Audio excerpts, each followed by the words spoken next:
Bismillahirrahmanirrahim. La tudrikuhul absar wa huwa yudrikul absar wa huwal latiful khabir.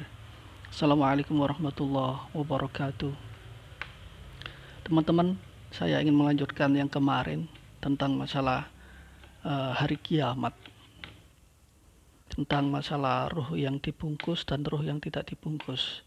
Jadi besok di hari akhirat, ketika makhluk semuanya sudah tiada dan dibangkitkan lagi oleh Allah, maka ada ruh yang tidak mau dibungkus, dan itu adalah kekasih-kekasih Allah. Kenapa saya bisa berkata seperti itu? Karena saya menggunakan dalil. Gimana sih dalil itu? Oke, saya akan tunjukkan. Ya, ini adalah surat An-Naba ayat ke-38.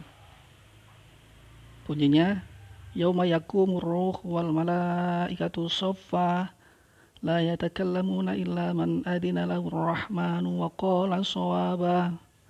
Pada hari ketika ruh dan para malaikat berdiri bersaf-saf, mereka tidak berkata-kata.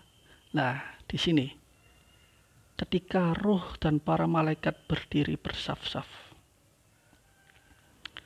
Nah, di sini malaikat sudah dihidupkan kembali dan ruh berkumpul dengan malaikat-malaikat. Nah, jadi ini dalilnya tentang hamba Allah yang tidak mau dibungkus lagi. Mereka menjadi anggotanya para malaikat. Terus yang berdosa bagaimana? Nanti kayak seperti ini, nanti bisa dibuat dalil ini, Mas. Gimana? Wah, kalau saya berdosa besok saya nggak mau dibungkus jasad lagi biar nggak merasakan sakit karena terkena azab neraka. Saya nggak masuk surga nggak apa-apa, yang penting saya nggak dibungkus dan saya menjadi roh saja. Tidak bisa, karena di ayat selanjutnya, karena ruh ini hanya diperuntukkan bagi para pejuang Allah, yaitu wali-wali, nabi-nabi, dan para malaikat. Makanya malaikat Jibril itu salah satu julukannya adalah Ruhul Kudus, karena dia adalah pemimpin para ruh. Dan di antara para malaikat, di atas para malaikat adalah manusia besok pimpinannya. Nah terus yang berdosa-dosa bagaimana? Ya seperti ini adalah kelanjutannya di ayat ke-40. Sesungguhnya kami telah memperingatkan kepadamu, hai orang kafir, siksa yang dekat pada hari manusia melihat apa yang telah diperbuat oleh kedua tangannya. Dan orang kafir berkata, alangkah baiknya sekiranya aku dahulu adalah tanah. Nah, Anda tidak bisa mengelak dan Anda tidak bisa meminta tidak dibungkus jasad, karena Anda bukan kelompok atau golongan para malaikat dan prajurit-prajuritnya Allah. Karena ruh Anda itu bermasalah ketika di dunia. Nah ya, karena ruh Anda bermasalah di dunia. Seandainya Anda itu seperti hewan, tidak akan dihisap. Anda tidak akan melakukan atau tidak dibebani hisap di yaumul kiamah. Tapi Anda ini adalah roh, makanya Anda tidak bisa mengelak. Makanya ini menggambarkan besok di hari kiamat ada orang yang seperti ini, dan banyak sekali orang yang seperti ini. Andaikan saya dahulu adalah tanah saja ya Allah, tidak hidup, tidak melakukan sesuatu seenak saya. Nah ini juga ada dalil bahwasanya kita itu diberi free will, kebebasan dalam berkehendak. Makanya roh itu punya jiwa lah, jiwa inilah yang kehendak dirinya nafsu lawwamah amarah kecuali mutmainnah. Nah kalau jiwa yang mutmainnah itu biasanya sesuai dengan aturan Allah, perintah Allah. Ya, jadi dalil besok ada ruh yang dibungkus dan tidak dibungkus. Ini surat An-Naba ayat ke-38. Dan ini sesuai dengan selaras dengan hadis Nabi bahwasanya besok ruh-ruh hewan juga masih diadili oleh Allah. Bahkan domba yang saling beradu dengan kepala mereka ditanya, dan setelah itu Allah akan mengembalikannya ke tanah. Karena roh hewan tidak punya tanggungan atau tidak punya tanggung jawab atas perilakunya di dunia, karena itu hewan. Tidak berakal, hanya menggunakan instingnya dan nafsunya. Tapi manusia, jin, itu menggunakan, diberi Allah akal dan nafsu. Sehingga harus diadili rohnya besok. Ya, jadi ini adalah dalil mengapa saya dulu mengatakan bahwa besok di hari kiamat ada roh yang dibungkus dan ada yang tidak.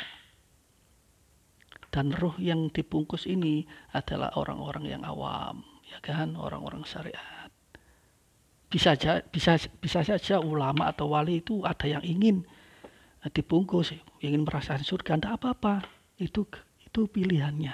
Tapi ada roh yang termasuk golongan malaikat. Makanya pilihannya tergantung Anda. Kalau Anda memang orang-orang baik yang ditakdirkan Allah, dan ketika yaumul hisab Anda beres atau lulus di timbangan itu, Anda masuk surga, Anda bisa memilih, ya Allah, saya jangan dimasukkan surga, saya ingin di barisan para roh-roh dan malaikat itu. Bisa saja lah. Ini loh yang maksudnya kemarin, selama ada langit dan bumi kekal, ya kan, selama ada, Anda akan kekal di surga dan neraka selama ada langit dan bumi, kecuali atas kehendak Allah yang lain. Maksudnya kehendak Allah itu ada orang yang masuk neraka, ya kan, terus Allah mengampuni, dimasukkan surga, itu kehendaknya maksudnya. Kemudian yang di surga kok sudah bosan dengan surga, tapi tidak akan bosan, tapi ada jiwa-jiwa yang terpanggil untuk menjadi malaikat, untuk mengabdi lagi. Makanya ya ayyuhan nafsul mutmainnah irji'i ila rabbiki radiyatan mardiyah fadkhuli fi ibadi wadkhuli jannati. Makanya di sini ada keterangan, di sini ayat selanjutnya, itulah hari yang pasti terjadi, maka barang siapa yang mengendaki niscaya ia menempuh jalan kembali kepada Tuhannya. Nah, inilah maksudnya jalan kembali ke Tuhan itu yang benar-benar diristui Allah, itu yang menjadi barisan malaikat. Itu jalan kembali yang benar-benar kembali kepada Tuhan. Tapi ke surga juga tidak apa-apa, gitu loh maksudnya, ya. Jadi tidak ada alasan besok, oh memang saya masuk neraka ya Allah, sekarang saya nggak mau dibungkus. Oh, tidak bisa. Anda dengan golongan roh yang suci ini, atau orang-orang suci ini, Anda sudah berbeda, ya. Anda tidak bisa masuk di golongan ini. Minimal Anda bisa masuk surga dulu, baru bisa ingin masuk kelas roh-roh yang suci ini, ya. Nah, begitu saja. Terima kasih. Semoga ini menjadi informasi, kabar besar untuk Anda. Sekarang kita tata niat kita di dunia ini. Kita buat film yang bagus, ya kan? Semoga kita minimal kita itu ada di surga. Gitu saja ya, teman-teman. Billahi taufiq wal hidayah wa ridha wal inayah. Assalamualaikum warahmatullahi wabarakatuh. Shadaqallahul azim.